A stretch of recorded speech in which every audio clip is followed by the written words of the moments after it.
নাবালিকাকে ধর্ষণ করে খুনের অভিযোগ প্রতিবেশী এক ব্যক্তির বিরুদ্ধে। ঘটনায় উত্তেজনা ছড়িয়েছে হুগলির গুড়াপে। অভিযুক্ত ব্যক্তিকে গ্রেপ্তার করেছে গুড়াপ থানা। হুগলি জেলা গ্রামীণ পুলিশ সূত্রে জানা গিয়েছে, মৃত নাবালিকার পিতার অভিযোগের ভিত্তিতে ধর্ষণ ও খুনের মামলা রুজু করা হয়েছে। পুলিশ ও স্থানীয় সূত্রে জানা গিয়েছে, রবিবার সন্ধ্যায় হঠাৎই নিখোঁজ হয়ে যায় নাবালিকা। পরিবারের লোকজন খোঁজাখুঁজি শুরু করে। এরপর নাবালিকার বাড়ি থেকে কিছুটা দূরে এক প্রতিবেশীর বাড়ির সামনে রক্তাক্ত অচৈতন্য অবস্থায় ওই নাবালিকাকে পড়ে থাকতে দেখেন বাড়ির লোকজন। সঙ্গে সঙ্গে নাবালিকাকে উদ্ধার করে ধনিয়াখালী গ্রামীণ হাসপাতালে নিয়ে গেলে চিকিৎসকরা নাবালিকাকে মৃত বলে ঘোষণা করেন।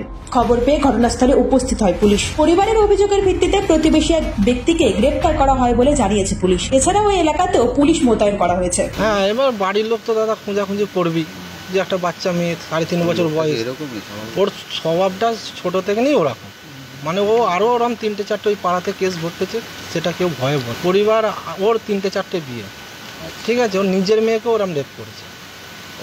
তার বিয়ে হয়েছিল, সেখানে থাকতো না, ওই সব কেউ করেন। এইটাও যখন অভিযোগ এর আগেও যখন হয়েছিল তখন সব বলতে গেছে বলে সব যে যা চুপ হয়ে গেছে, ঠিক আছে। এটা তো একদম তুরন্ত আমাদের হাতে হয় তুলে দিই, সুস্থ হয়ে গেলেও তুলে দিতে হবে, নাহলে 6 মাসের মধ্যে আমাদের ফাঁসি চাই। হুগলি থেকে তরুণ তাঁতির রিপোর্ট, আজ বাংলা।